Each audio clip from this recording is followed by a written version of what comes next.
Okay, everyone, please make sure that my screen is visible to you. Is my screen visible? Okay. So today we'll be dealing with our last lesson of political science. Okay. Your last lesson of political science, that is lesson number 6, international problems. म्हणजेच आंतरराष्ट्रीय समस्या. Okay. तर revision मध्ये आपण पाहूया, आपण last lesson पर्यंत काय काय शिकलोय. Till the last chapter, we studied the sovereign state in the international system, India's foreign policy and India's defense system. Right? आपण मागच्या लेसन पर्यंत आंतरराष्ट्रीय व्यवस्थेमध्ये जी सार्वभौम राज्य आहेत त्यांच्याबद्दल शिकलोय. त्यानंतर भारताचं परराष्ट्र धोरण कसं आहे आणि भारताची सुरक्षा व्यवस्था कशा प्रकारची आहे, लाईक नेव्ही, आर्मी यांच्याबद्दल आपण माहिती घेतली. We also studied the objective of the United Nations. त्याचबरोबर आपण संयुक्त राष्ट्र ही जी आंतरराष्ट्रीय संघटना आहे तिचे ऑब्जेक्टिव्ह म्हणजे तिची उद्दिष्ट काय आहेत हे पण पाहिलं आहे. So in this chapter we are going to study some important international problems. मग या लेसन मध्ये आपण महत्त्वाच्या अशा आंतरराष्ट्रीय समस्यांचा अभ्यास करायचा आहे. Some problems are not restricted to any one country. काही प्रॉब्लेम्स किंवा काही समस्या अशा आहेत ज्या फक्त एकाच देशापुरत्या नाहीत, एकाच देशापुरत्या मर्यादित नाहीत. These problems that affect the whole world are called international problems. मग अशा समस्या ज्या फक्त एकाच देशापुरत्या मर्यादित नाहीत त्यांचा परिणाम जगातील अनेक देशांवर होतो आणि या संपूर्ण जगाला असणाऱ्या प्रॉब्लेम्सला इंटरनॅशनल प्रॉब्लेम्स किंवा आंतरराष्ट्रीय समस्या असं म्हणायचं आहे. Got it? What is international problem? आंतरराष्ट्रीय समस्या म्हणजे काय कळालंय सगळ्यांना? Yes? Okay.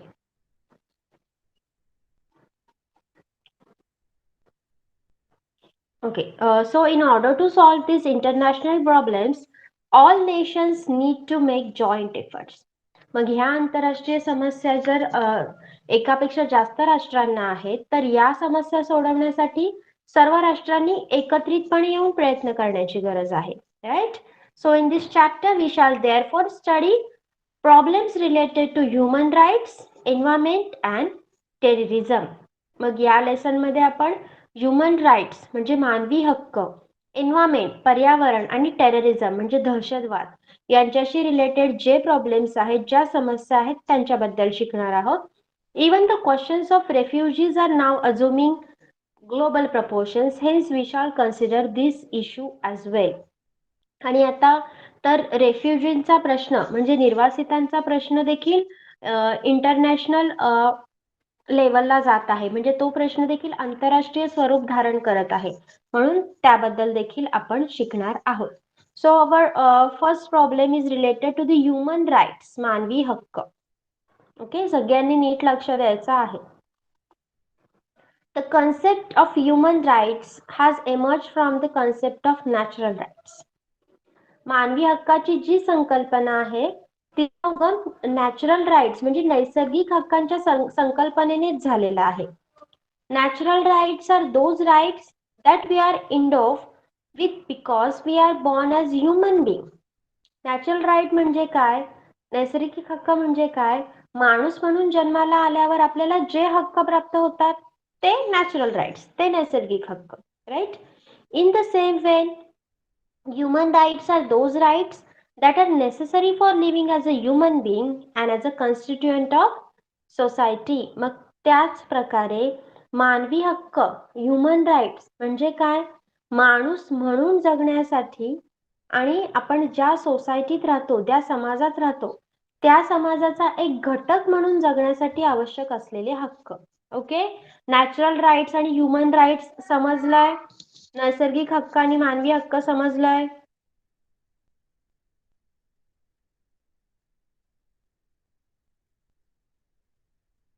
Yes?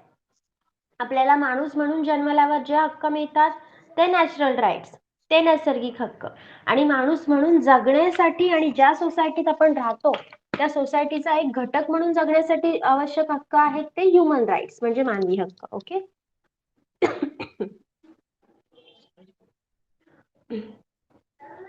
The American and the French revolutions proclaimed liberty, equality, fraternity and justice as a human rights. American आणि फ्रेंच राज्यक्रांतीच्या वेळी कोणत्या मानवी हक्कांचा पुरस्कार करण्यात आला होता? लिबर्टी म्हणजे स्वातंत्र्य, इक्वॅलिटी समता, फ्रॅटर्निटी बंधुता आणि जस्टिस म्हणजे न्याय. The idea that in order to realize these rights, a democratic form of government is essential was strengthened. मग या हक्कांची पूर्तता करण्यासाठी लोकशाहीचं शासन असणं खूप गरजेचं आहे या विचाराला बळ मिळालं होतं.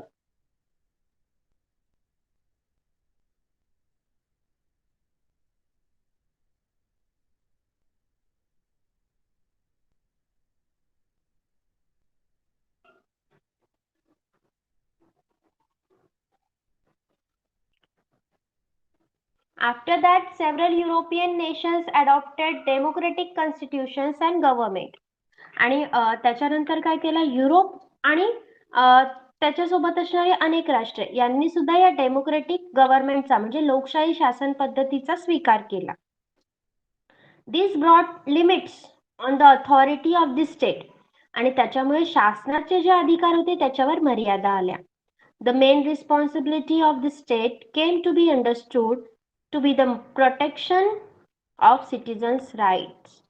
आणि शासनाच्या अधिकारांवर मर्यादा आल्या आणि त्यापैकी शासनाची महत्वाची जबाबदारी काय मानली गेली? प्रोटेक्शन ऑफ ह्युमन राईट्स, नागरिकांच्या हक्कांचं संरक्षण करणे. Okay, got till here? समजले सगळ्यांना इथपर्यंत?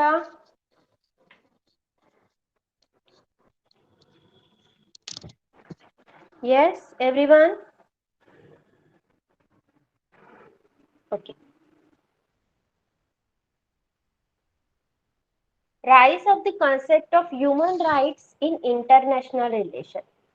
आता आंतरराष्ट्रीय जे व्यवहार आहेत त्यामध्ये मानवी हक्क या संकल्पनेचा उदय कसा झाला पहा. After the United Nations was established, the Universal Declaration of Human Rights was prepared. जेव्हा संयुक्त राष्ट्राची स्थापना झाली तेव्हा या मानवी हक्कांचा वैश्विक जाहीरनामा तयार केला गेला. It was adopted in the United Nations General Assembly by a majority vote on 10th December 1948. आणि हा जो वैश्विक जाहीरनामा तयार करण्यात आला त्याला 10 डिसेंबर 1948 मध्ये संयुक्त राष्ट्रांची जी जनरल असेंब्ली झाली, आमसभा झाली, त्यामध्ये मान्यता देखील दिली गेली. Later in 1966, the United Nations General Assembly adopted the International Covenant on Civil and Political Rights, that is ICCPR, and the International Covenant on Economic, Social and Cultural Rights, that is ICESCR.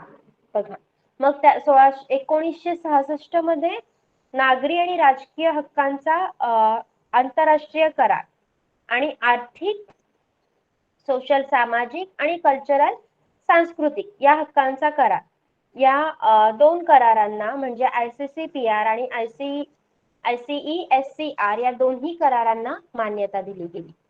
These two covenants are a part of international law. आणि हे जे दोन करार होते ते आंतरराष्ट्रीय कायद्याचा भाग झाले.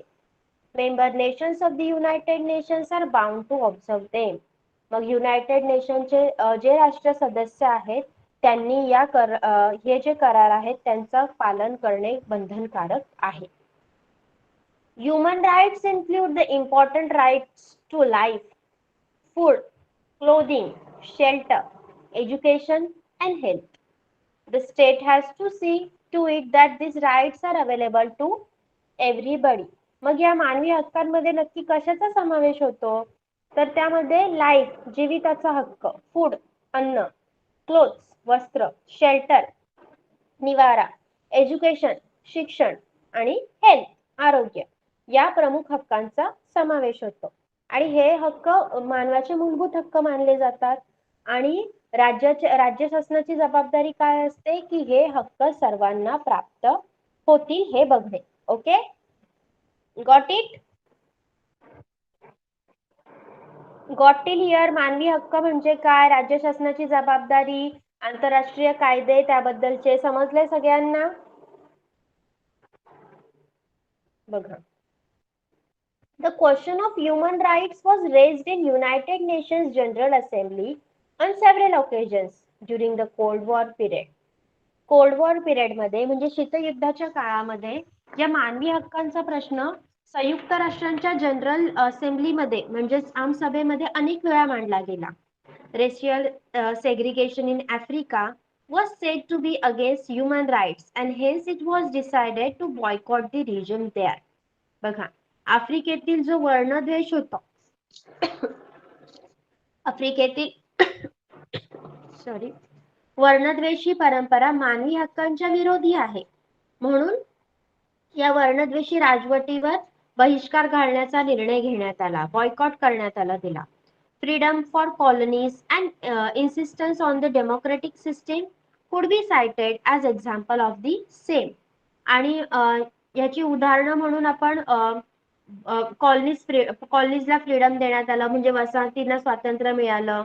त्यानंतर insistence on the democratic system म्हणजे लोकशाही व्यवस्थेचा आग्रह धरण्यात आला. या सगळ्याला आपण याची उदाहरणे म्हणून मानू शकतो.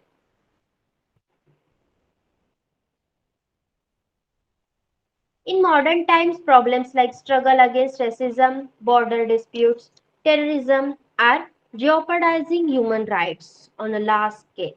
बघा, म्हणजे आधुनिक काळामध्ये रेसिझम म्हणजे वांशिक संघर्ष, त्यानंतर बॉर्डर डिस्प्यूट्स सीमेशी रिलेटेड असणारा वाद, टेररिझम दहशतवाद या समस्यांमुळे काय होते, मानवी हक्कांवर खूप मोठ्या प्रमाणावर बाधा येते. याशिवाय apart from this, the concept of human rights has broadened due to several issues of global nature like contagious diseases, the threat to environment, natural disaster, etc. Human rights today also include goals like protection of the environment and sustainable development. मग त्याचबरोबर जागतिक स्वरूपाचे अनेक प्रश्न आहेत, जसं contagious diseases म्हणजे साथीचे रोग, हजार्ड टू दी एन्व्हायरमेंट म्हणजे पर्यावरणाला असणारा धोका, आणि नैसर्गिक आपत्ती नॅचरल डिझास्टर्स. यामुळे देखील मानवी हक्कांची जी संकल्पना आहे ती आता जास्त व्यापक झाली आहे. आणि या मानवी हक्कांमध्ये म्हणूनच मानवी हक्कांमध्ये एन्व्हायरमेंटल प्रोटेक्शन म्हणजे पर्यावरण संरक्षण आणि शाश्वत विकास यांचा देखील समावेश केला गेला आहे. Okay, so here is some additional information. There are 30 articles in the United Nations Declaration of Human Rights. United नेशनने मानवी हक्कांचा जो जाहीरनामा मंजूर केला त्यामध्ये 30 कलमे आहेत. There are a few article about civil rights आणि त्यामध्ये नागरी स्वातंत्र्यासंबंधीची सुद्धा काही कलमे आहेत. Similarly, there are provisions of economic rights like right to work and equal pay for equal work. त्याचबरोबर रोजगाराचा अधिकार आहे आणि समान कामासाठी समान वेतन यासारख्या हक्कांच्या देखील तरतुदी करण्यात आलेल्या आहेत. It is expected that member nations should extend civil rights to citizens. आणि असं अपेक्षित आहे की सर्व सदस्य राष्ट्रांनी आपल्या नागरिकांना त्यांचे मानवी हक्क द्यावेत. Just like the United Nations Declaration of Human Rights on 20th November 1959, a Declaration of Rights of the Child was proclaimed. मग या मानवी हक्कांच्या जाहीरनाम्याप्रमाणेच बालकांच्या हक्कांचा जो जाहीरनामा आहे तो देखील 20 नोव्हेंबर 1959 रोजी प्रस्तुत करण्यात आला होता. Okay, understood about human rights? Human rights बद्दल कळालंय?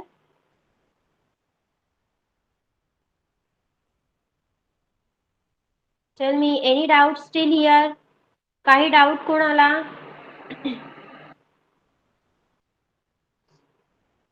Okay. So next will be seeing human rights in India, म्हणजेच मानवी हक्क आणि Bharat. In the Indian Constitution, human rights have been given the place of fundamental rights. बघा, आपल्या भारतीय संविधानांमध्ये मानवी हक्कांना fundamental rights म्हणजे मूलभूत हक्कांचं स्थान देण्यात आलंय. The Constitution gives the responsibility of the protection of the weaker sections like women and minorities to the government alongside that of the fundamental rights. आणि संविधानातील या हक्कांबरोबरच जे वीकर सेक्शन म्हणजे दुर्बल घटक आहेत, स्त्रिया आणि अल्पसंख्याक यांच्या संरक्षणाची जबाबदारी देखील शासनावर आहे. In 1993, the Human Right Protection Act was passed. As per this law, the National Human Rights Commission and the State Human Rights Commission were established. आणि याच्यानुसारच 1993 मध्ये मानवी हक्क संरक्षणाचा कायदा करण्यात आला. आणि या कायद्याअंतर्गत राष्ट्रीय मानवी हक्क आयोग आणि त्याचबरोबर स्टेट ह्युमन राईट कमिशन म्हणजे राज्य मानवी हक्क आयोग यांची स्थापना करण्यात आली. The Human Rights Commission is responsible for taking cognizance of the complaint regarding violation of human rights and take appropriate action regarding such violation.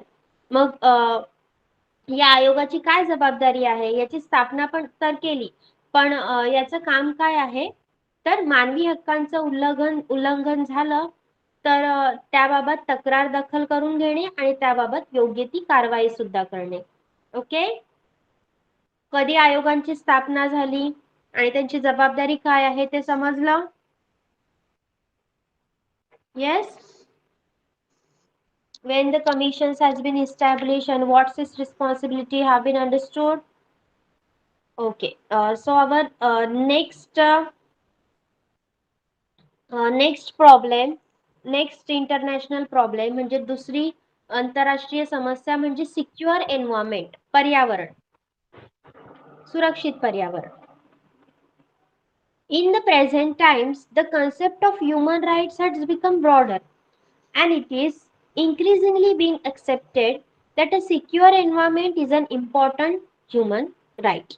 बघा, आताच्या काळात मानवी हक्कांची संकल्पना अधिक व्यापक झाली आणि सुरक्षित पर्यावरण हा एक महत्त्वाचा मानवी हक्क आहे असं मानलं जातं. Right? At the international level, the awareness and need of saving the environment was expressed in 1970. मग आंतरराष्ट्रीय स्तरावर या पर्यावरण संरक्षणाची जाणीव आणि गरज कधी मांडली गेली? 1970 मध्ये. The experts studying the environment believed that due to industrialization on a large scale and the increasing need for energy has endangered the environment. बघा, मग या समस्येमध्ये काय मांडण्यात आलं? पर्यावरणाचा अभ्यास करणारे जे विशेष तज्ञ होते, एक्सपर्ट होते, त्यांनी काय मतं मांडली की मोठ्या प्रमाणावर होत असलेलं इंडस्ट्रियलायझेशन म्हणजे औद्योगिकीकरण आणि नीड फॉर एनर्जी, वाढत चाललेली ऊर्जेची गरज, यामुळे आपल्या पर्यावरणाला धोका निर्माण होत आहे. It is increasing threat to our environment. These activists celebrated the first Earth Day on 22nd April 1970. आणि याच कार्यकर्त्यांनी 22 एप्रिल 1970 रोजी पहिला अर्थ डे म्हणजे वसुंधरा दिवस साजरा केला. Chemical fertilizers and pesticides used in agriculture, sound pollution due to vehicles, radiation from nuclear reactor, oil leakages or leakages of chemical gases make the environment unsafe and create various problems. बघा, पर्यावरणाचे problem आपल्याशी कसे related आहेत? कारण मानवी हक्कांशी कसे related आहेत? कारण संरक्षित असं पर्यावरण हा सगळ्यांचा अधिकार आहे. सगळ्यांना चांगली हवा पाहिजे, सगळ्यांना रेडिएशन विरहित एन्व्हायरमेंट मध्ये जगायचं आहे. मग या पर्यावरणाच्या सुरक्षेचे जे प्रश्न आहेत ते आंतरराष्ट्रीय स्तरावर कोणत्या जाणीवेतून पोहोचले? वाहनांमुळे होणारे ध्वनी प्रदूषण, त्यानंतर अणुऊर्जा आणि भट्ट्यांमधून होणारा रेडिएशनचा उत्सर्ग म्हणजे किरणांचा उत्सर्ग, तेल गळती किंवा रासायनिक जे केमिकल्स आहेत त्यांची गळती, या सर्वांमुळे पर्यावरण असुरक्षित बनतं आणि विविध समस्या देखील निर्माण होतात. म्हणून आंतरराष्ट्रीय स्तरावर हा प्रश्न मांडला गेला.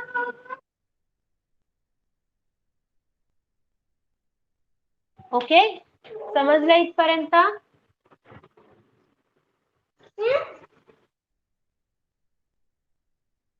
Yes, Vedant, Yasmin, Vineet, have you understood? Okay. As a result of this awareness, the questions of environmental safety began to be discussed at the international level. After the wave of globalization that started in 1990, the interdependence among the nations increased and therefore need for nations to cooperate with each other emerged. बघा, मग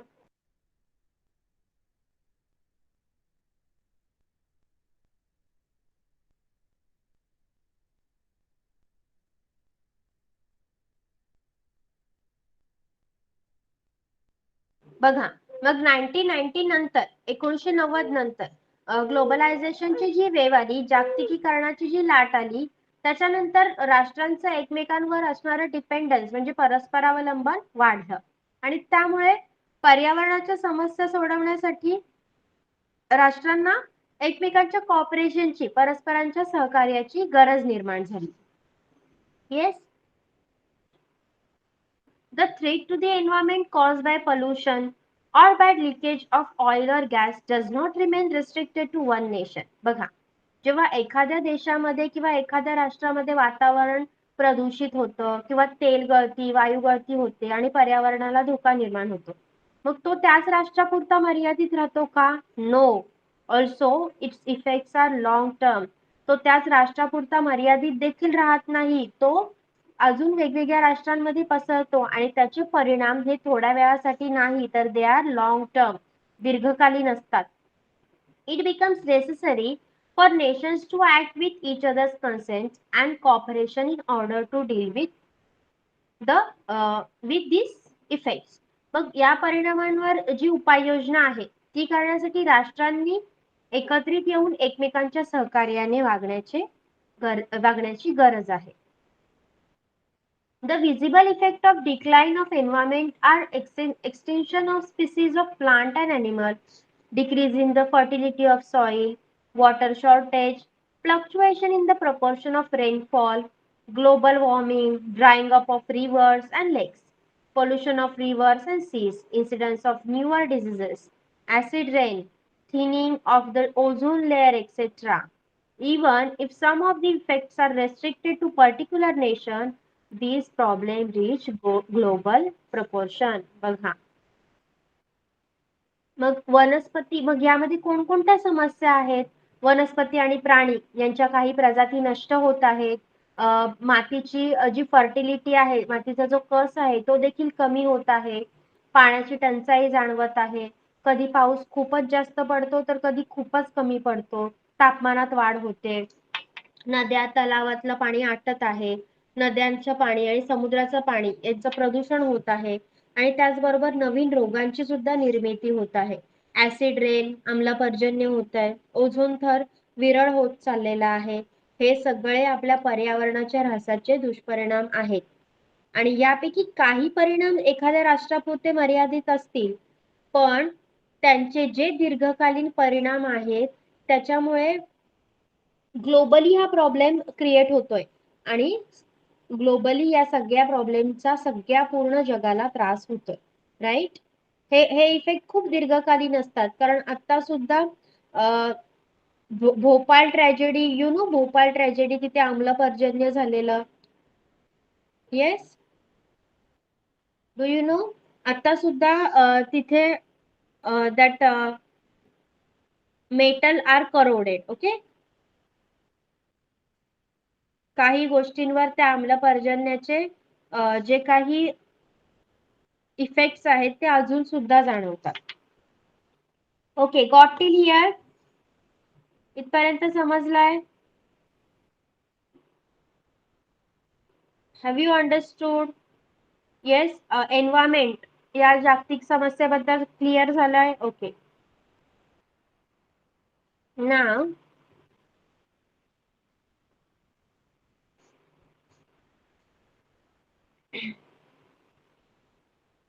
okay, now we will be learning about Stockholm to Paris conference, म्हणजे Stockholm ते Paris परिषद.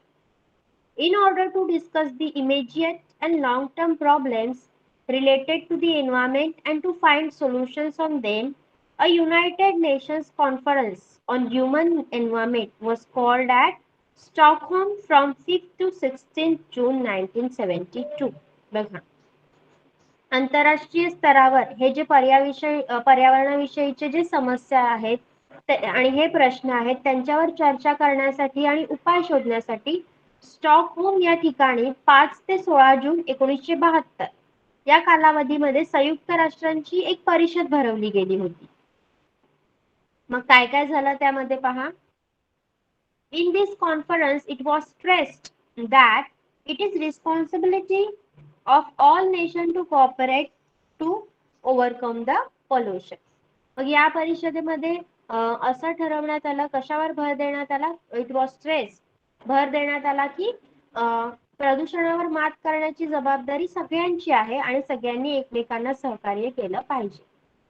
The developing nations feel that the developed nations are more responsible for the decline of the environment and they should take the responsibility for stopping the decline. Even today, the developing countries take the same position. बघा, विकसित देशांमुळे पर्यावरणाचा ऱ्हास अधिक प्रमाणात होत आहे आणि तो ऱ्हास थांबवण्यासाठी जबाबदारी आहे ती त्यांनीच घ्यावी अशी भूमिका कोणी घेतली? डेव्हलपिंग नेशननी, म्हणजे विकसनशील राष्ट्रांनी घेतली. आणि आज देखील ही विकसनशील राष्ट्रे म्हणजे डेव्हलपिंग कंट्रीज असंच म्हणतात की जे डेव्हलप कंट्रीज आहेत, विकसित देश आहेत, त्यांच्यामुळेच पर्यावरणाचा जास्त ऱ्हास होतोय कारण त्यांनी जास्त टेक्नॉलॉजी अवलंबली. Right. Another feature of this conference was that the non-governmental organizations working in the field of environmental protection were also present. मग या परिषदेमध्ये एक फीचर होतं, एक वैशिष्ट्य होतं की या परिषदेमध्ये पर्यावरणासाठी काम करणाऱ्या आणि बिगर शासकीय संस्था उपस्थित होत्या. The issue of the protection of the common global wealth was raised. यामध्ये जागतिक सामायिक संपत्तीचा देखील मुद्दा मांडला गेला, त्याच्या प्रोटेक्शनचा, त्याच्या संरक्षणाचा मुद्दा मांडला गेला.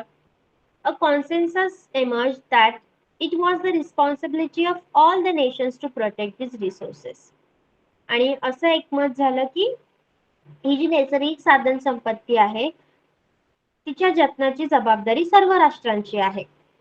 It was after this conference that the United Nations created the United Nations Environmental Program, UNEP.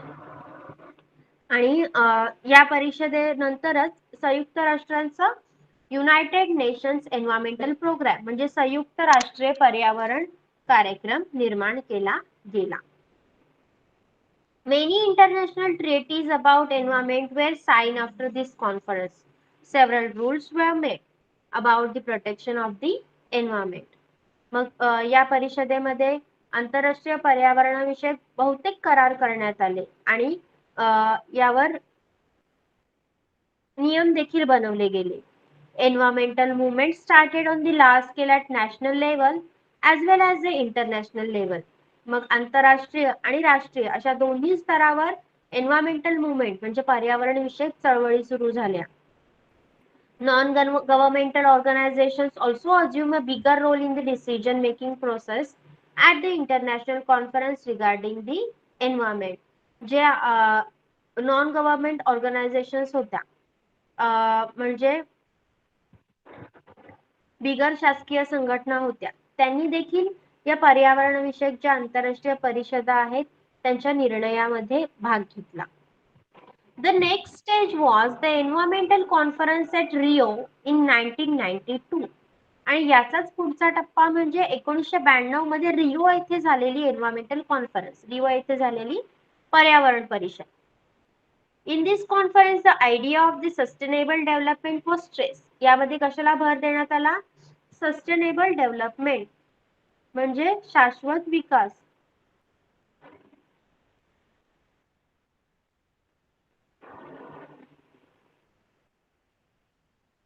Different rate is regarding biodiversity, climate change due to greenhouse gases, protection of forest, etc.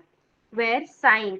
आणि या परिषदेमध्ये जैविक विविधता, diversity, हरितगृह जे वायू आहेत त्याच्यामुळे होणारा वातावरणातील बदल आणि फॉरेस्ट प्रोटेक्शन, जंगलाचं रक्षण या विषयांवर करार करण्यात आले. Got till here? Yes.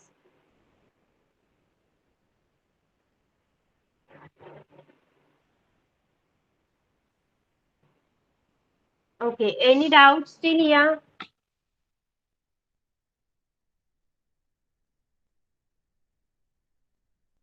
Please go through the part again. Please go through the part if you need any explanation again, or else I should move to the next part.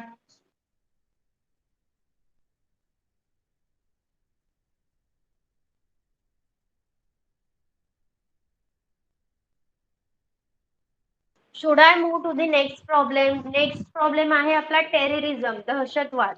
Last, that is the last one. Should I move? Please go through again. Just in 5 minutes, please go through.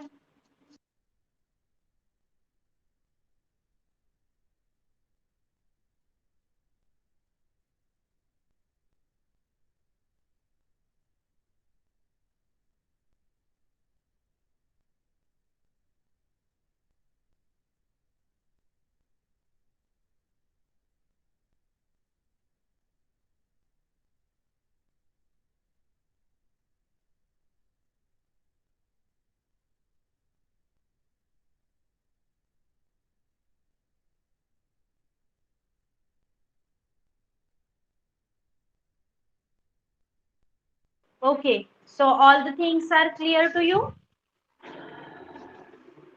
Do you need any explanation?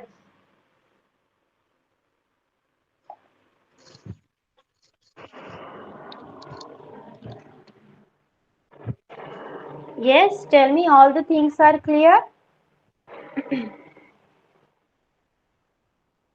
Yes, Vedant, Vineet, Yasmin, can you hear me?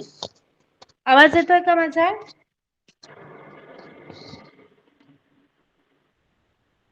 Okay, so shall I move?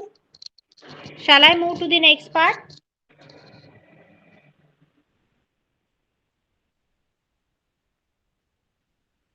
Okay. Okay. So in 1997, the conference at Kyoto laid down the protocols for the developed countries for preventing climate change. These were applicable for 15 years. मग 1997 मध्ये Kyoto इथे एक परिषद भरवण्यात आली जिथे जे develop countries आहेत, विकसित देश आहेत, त्यांना हवामान बदल रोखण्यासाठी काही प्रोटोकॉल्स बनवून दिले आणि हे प्रोटोकॉल 15 वर्षासाठी लागू करण्यात आले. After this, a conference on climate change was held at Paris in November 2015. An appeal was made in this conference that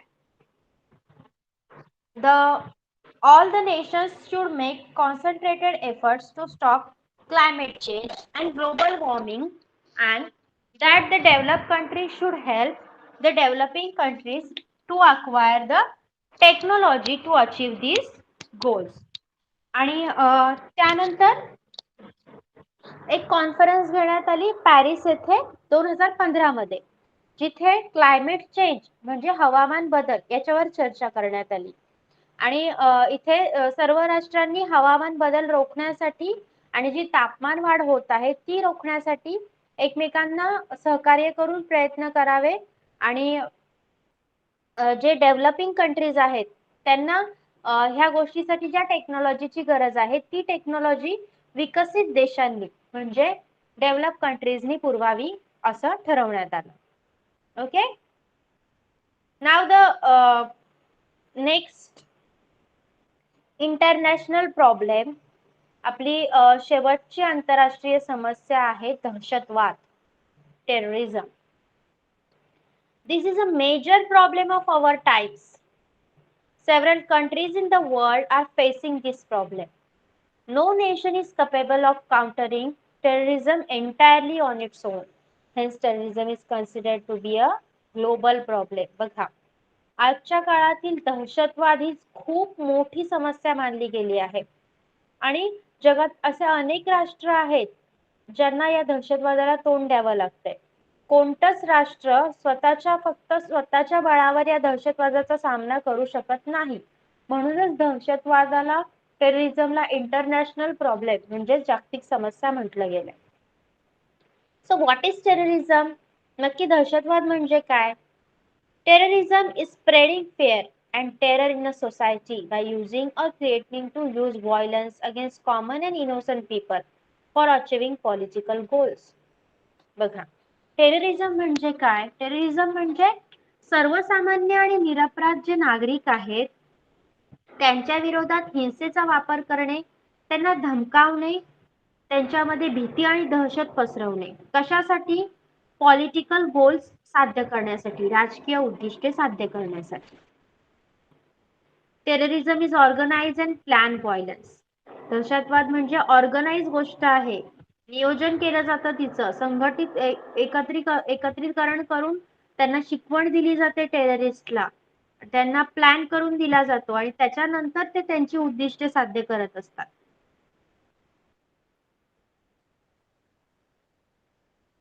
Terrorism has made a deep and long-term impact on international politics. आणि या दहशतवादाचा आंतरराष्ट्रीय राजकारणावर खूप खोलवर परिणाम झालेला दिसतो. In the last 2 decades, terrorist conflict appears intensified in different countries. आपण गेल्या 2 दशकात पाहू शकतो की विविध राष्ट्रांमध्ये हा दहशतवादी संघर्ष खूप तीव्र झाला आहे. आपल्याकडे रिसेंट एक्झाम्पल आहे तालिबानचं. Afghanistan and Taliban. This is a recent example of terrorism, right?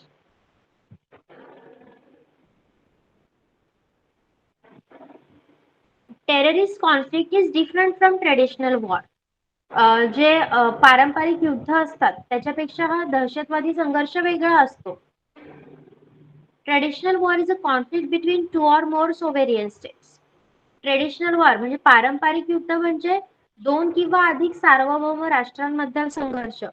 जसं Ukraine and Russia, now it's going on, त्याला आपण ट्रेडिशनल वॉर किंवा पारंपरिक युद्ध म्हणू शकतो. त्याला दहशतवाद म्हणता येईल का? Can be called the war between Ukraine and Russia terrorism? Ukraine and रशियामध्ये आता जे युद्ध चालू आहे त्याला आपण दहशतवाद म्हणू का? सांगा. You all are listening or not? Okay. No, we cannot call it as terrorism. We can call it as a traditional war. म्हणजे पारंपरिक युद्ध म्हणू आपण त्याला. In such wars, the geographical boundaries between nations acquire importance. That is, national security is connected with geographical boundaries. मग यासारख्या युद्धांमध्ये राष्ट्राच्या भौगोलिक सीमांच्या सुरक्षेला जास्त महत्त्व दिलं जातं. म्हणजे राष्ट्रीय सुरक्षा ही त्याच्या जिओग्राफिकल बॉर्डर्स म्हणजे भौगोलिक सीमांशी निगडित असते. Terrorist groups can cause violence in any part of the world from anywhere in the world. हे जे टेररिस्ट ग्रुप्स असतात, हे जे दहशतवादी गट असतात, ते जगाच्या कोणत्याही कोपऱ्यातून कुठल्याही ठिकाणी वार घडवून आणू शकतात, हिंसाचार घडवून आणू शकतात. The aim of a terrorist attack is not to endanger the geographical boundaries, but to challenge a regime in a country or refuse to acknowledge the existence of the state. This means that due to the increasing terrorism, the internal security of country is threatened in addition to its external security. Okay.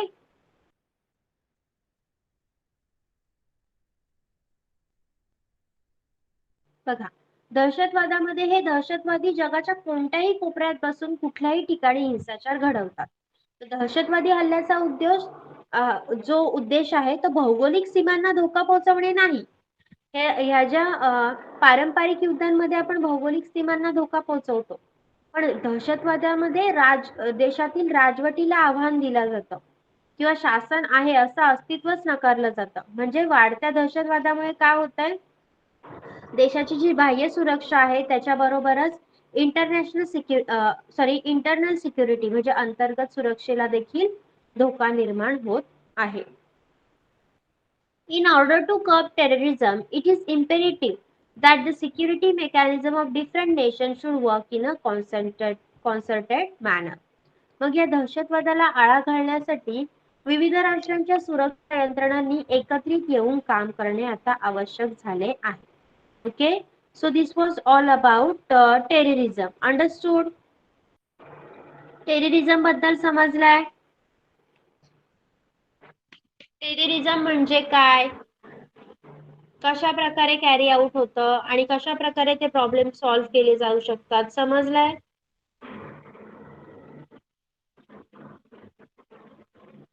सांगा. Have you understood?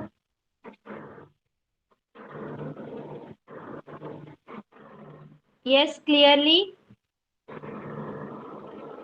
Okay, so just wait for 2 minutes.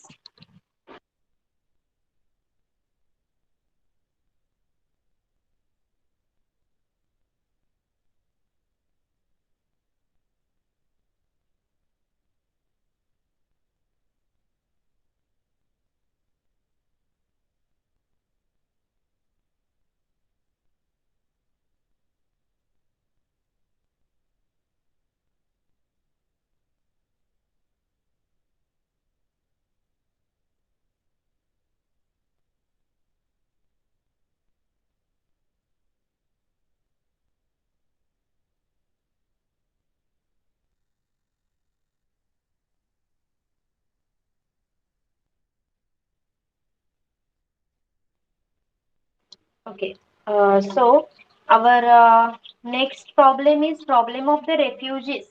म्हणजे जे निर्वासित आहेत त्यांचा प्रश्न. Who are refugees? सांगा, refugee म्हणजे काय? Can you tell me who are refugees? कोणाला म्हणायचं रेफ्युजीज? जे व्यक्ती आपली स्वतःची कंट्री सोडून आश्रय मिळवण्यासाठी दुसऱ्या राष्ट्रात जातात त्यांना रेफ्युजी म्हटलं जातं, निर्वासित किंवा रेफ्युजी. ओके, बघा. People who have to leave their motherland against their wishes or are forced to go to other nations seeking refuge or for security are called refugees. बघा, जे व्यक्ती स्वतःच्या इच्छेच्या विरुद्ध किंवा जबरदस्तीने आपली मातृभूमी सोडून आश्रय मिळवण्यासाठी किंवा सुरक्षेच्या उद्देशाने दुसऱ्या राष्ट्रामध्ये जाऊन राहतात त्यांना आपण रेफ्युजी म्हणजे निर्वासित असं म्हणायचं आहे. People become refugees due to the torture or persecution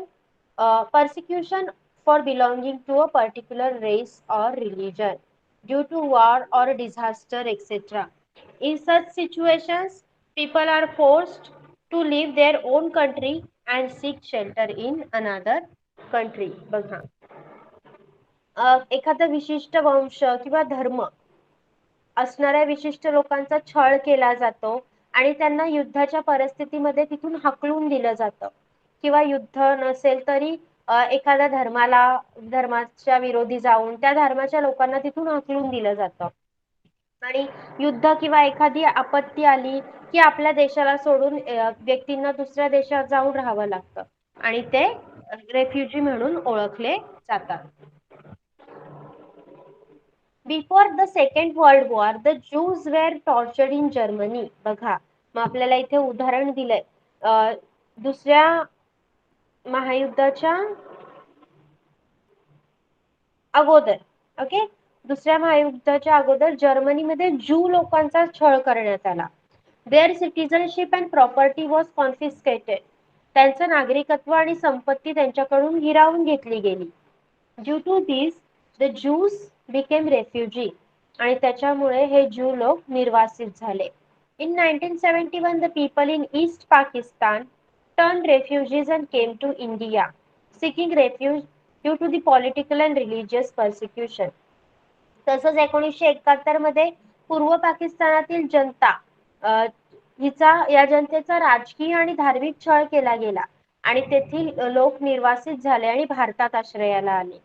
In the last few years, due to the warlike situation in Iraq and Syria, a lot of people are leaving Syria as refugees. We can cite many such example of refugees. मग सध्याच्या काही गेल्या दिवसांमध्ये Iraq आणि सिरियामध्ये जी युद्धजन्य परिस्थिती दिसत आहे त्याच्यामुळे मोठ्या प्रमाणावर लोक निर्वासित म्हणून तिथून बाहेर पडत आहे. When people of any country are forced to leave their own country as refugees, they have to face many problems.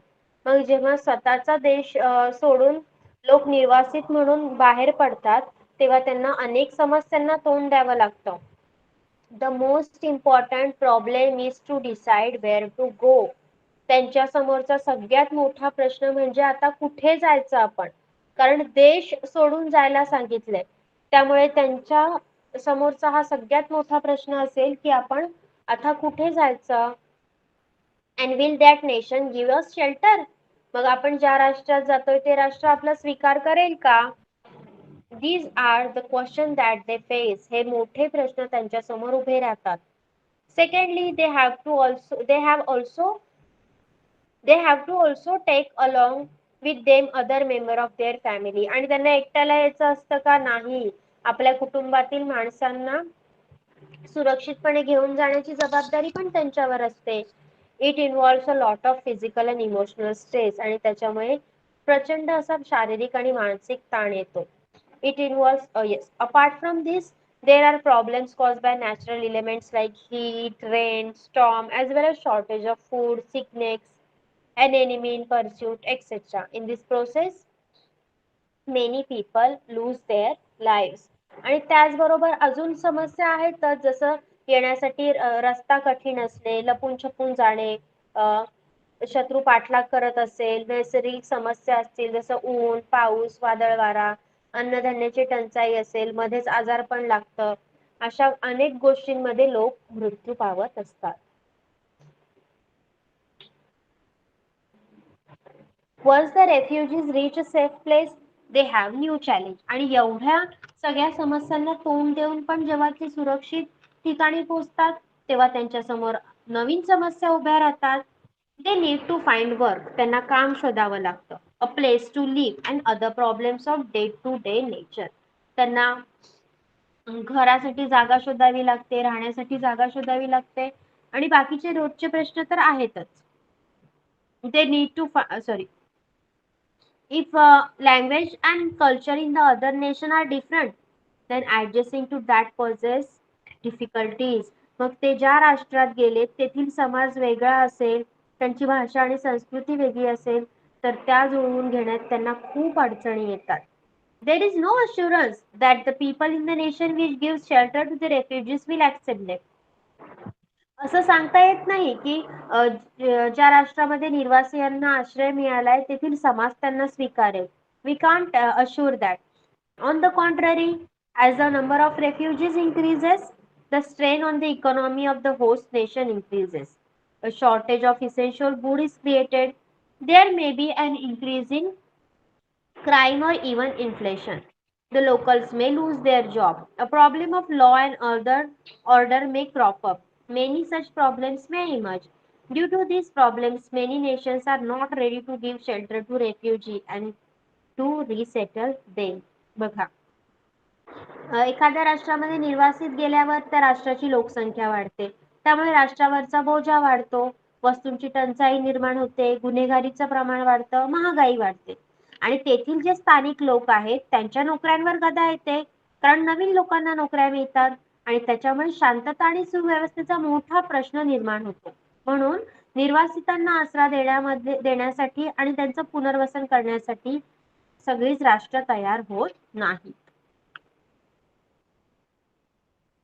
In 1951, some provisions were made regarding the question of refugees at the international level. मग 1951 मध्ये या निर्वासितांच्या बाबतीत आंतरराष्ट्रीय स्तरावर काही तरतुदी देखील करण्यात आल्या. One such provision was that the refugees will not be forcefully sent back to their country against their wishes. मग त्यामधले एक तरतूद होती की निर्वासितांना त्यांच्या इच्छेविरुद्ध त्यांच्या मूळच्या देशात परत पाठवता येणार नाही. जर त्यांना जायचं आहे तर ते जाऊ शकतात, पण त्यांची इच्छा नसेल तर ते जाऊ शकत नाही. Similarly, an office of the High Commissioner of the United Nations has been established to solve their problem. बघा, आणि त्यांचे प्रश्न सोडवण्यासाठी संयुक्त राष्ट्रांच्या उच्च आयुक्ताचे एक ऑफिस देखील स्थापन करण्यात आलेलं आहे. बघा इथे दाखवलं United Nations aid to refugee. निर्वासितांना हे संयुक्त राष्ट्र मदत करत आहेत. If all nations safeguarded and fostered human rights, exploitation and violence would reduce. All people will be able to achieve their own development safely and securely. Human rights can be more effectively implemented if the environment is safeguarded and if terrorism is completely wiped out. No group of people will have to become refugees. For this, all nations have to come together, cooperate with each other, take concrete action and bring about actual change. Next year, we shall study how India has progressed in this direction. मग या मानवी हक्कांची जोपासना, त्यांचे संवर्धन सगळ्या राष्ट्रांनी केलं पाहिजे. तेव्हाच हिंसा, शोषण, अन्याय कमी होईल. लोकांना सुरक्षितपणे आपला विकास करता येईल. पर्यावरणाचे रक्षण करून आपण जर दहशतवाद संपूर्णपणे उपटून टाकला तर मानवी हक्क आपल्याला प्रभावीपणे अंमलात आणता येतील. मग जगातील कोणत्याच समूहाला स्वतःचा देश सोडून निर्वासित व्हावं लागणार नाही. आणि यासाठी जर प्रयत्न केले तर ह्युमन इन्सिक्युरिटी म्हणजे मानवी असुरक्षितता दूर होईल. पण या सगळ्यांसाठी सर्व राष्ट्रांनी एकत्रित होऊन सहकार्य वाढवून काम करण्याची गरज आहे. Okay, here we have done with our lesson and your syllabus of political science. Have you understood? Yes, have you understood? Any doubts? Any doubts in this lesson?